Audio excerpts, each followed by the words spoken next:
C'est Jasmine, j'espère que vous allez super bien.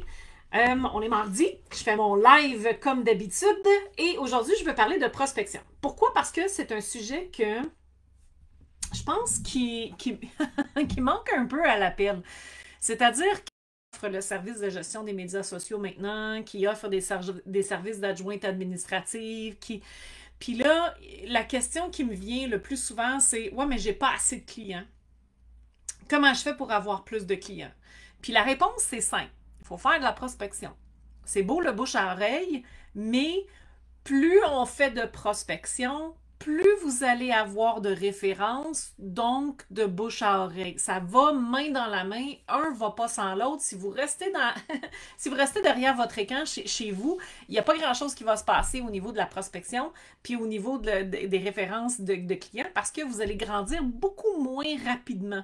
Donc, aujourd'hui, c'est vraiment tout par rapport à la prospection.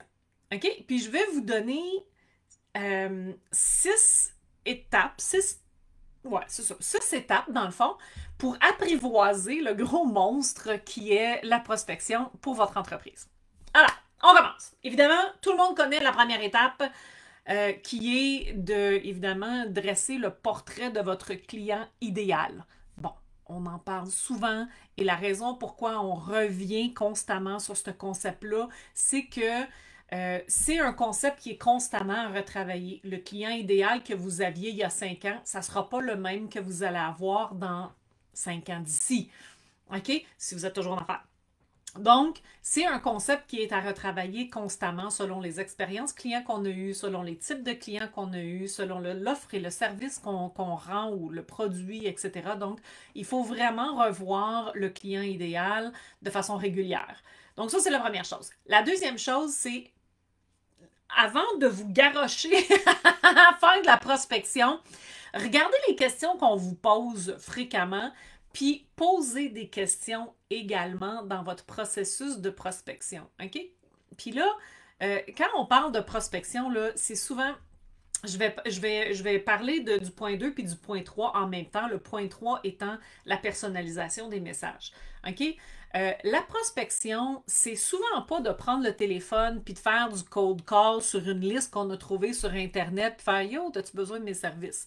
Parfois, c'est pas ça, prends tout même. OK? La prospection, c'est tout simplement d'être peut-être dans un groupe sur Facebook où est-ce que votre client idéal se trouve, est actif, et à ce moment-là, vous allez participer à la conversation. Pas si sorcier que ça, finalement, de la prospection, hein? Donc, en participant de la conversation, votre nom se fait véhiculer. Et puis là, quand il y a des demandes plus particulières, plus spécifiques aux besoins ou aux services que vous offrez, bien, à ce moment-là, vous répondez à ces questions-là. Par exemple, puis n'oubliez pas de poser des questions quand que, mettons, quelqu'un cherche les services d'une adjointe, OK? On va dire une adjointe. À ce moment-là, bon, ben, hey, j'ai besoin, tu sais, il y a une publication dans un groupe qui dit j'ai besoin de déléguer des tâches à une adjointe, qui peut me référer quelqu'un? Bon, moi, en tant qu'entrepreneur, j'irais dans le message puis je dirais salut, j'ai vu que tu cherchais quelqu'un, on peut certainement t'aider, mais c'est quoi exactement tes besoins? On pose des questions. Parce que c'est beau garrocher des références comme ça ou dire oui, oui, oui, il n'y a pas de problème, on peut faire ça, on peut faire ça. Mais tout d'un coup, qu'elle veut quelque chose avec lequel vous êtes plus ou moins à l'aise. OK? Donc, c'est vraiment hyper important de poser des questions. Des fois, surtout dans la gestion des médias sociaux, ce que je vois beaucoup, c'est Hey, j'ai besoin, moi, je voudrais, mettons, comme apprendre la gestion des médias sociaux. Cool! A1. Mais tu veux faire quoi avec ça? Est-ce que tu veux l'offrir dans tes services? Est-ce que tu veux tout simplement apprendre à gérer tes propres médias sociaux? Donc, il y a un monde de différence entre les deux. Puis si tu veux faire une formation pour gérer tes propres médias sociaux, ben peut-être ça serait mieux d'y aller avec une stratégie plutôt qu'une formation. Ça va être bien moins long, puis tu vas atteindre ton résultat beaucoup plus rapidement. OK? Fait qu'il y a vraiment quelque chose là à avoir une discussion plutôt que de faire oui, oui, oui, on fait ça, on fait ça.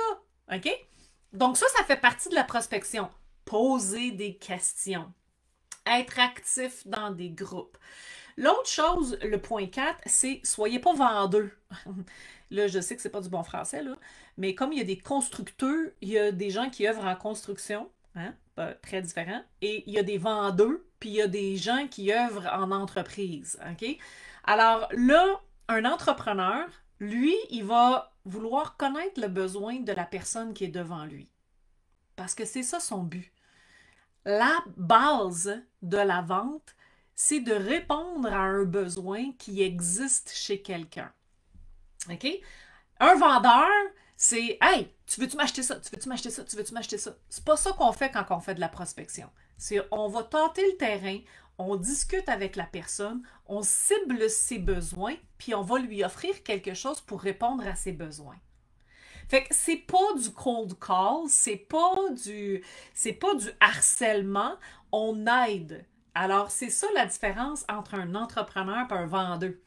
Alors, quand vous voulez faire de la prospection, positionnez-vous comme entrepreneur. D'ailleurs, vous devriez déjà avoir ce titre-là et non pas comme un vendeur.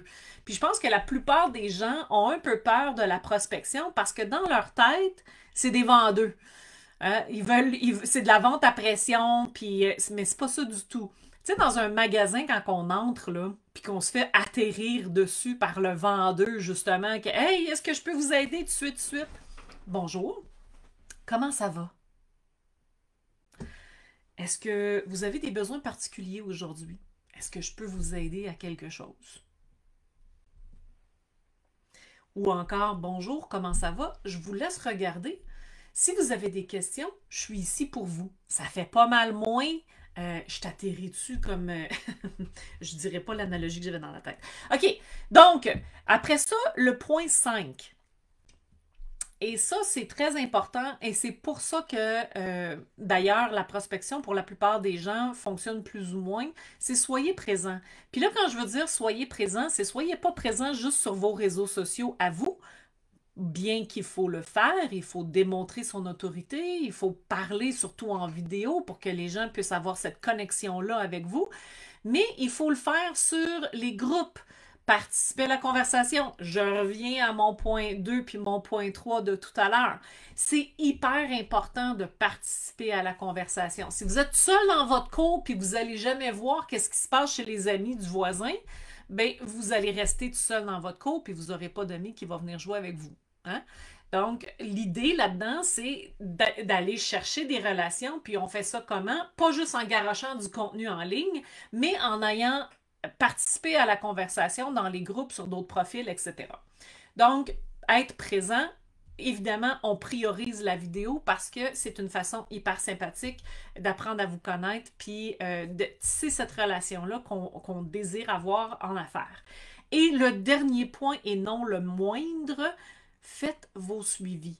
Faites des suivis, encore des suivis, toujours des suivis. S'il vous plaît, faites un suivi. Je ne dirais pas assez. Le titre de cette vidéo-là devrait être « Faites vos suivis ». OK?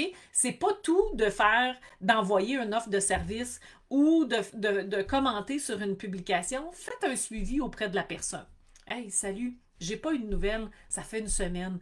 Est-ce que tu as trouvé la personne idéale pour toi? Est-ce que je peux répondre à des questions que tu aurais peut-être? » Ce genre de suivi-là peut faire en sorte que ces clients-là viennent vers vous, peut-être pas tout de suite, peut-être dans 6 mois, peut-être dans 1 an, mais vous aurez fait à tout le moins les étapes très humaines, hein? Pas vendeur, humaines, à savoir, je peux-tu t'aider?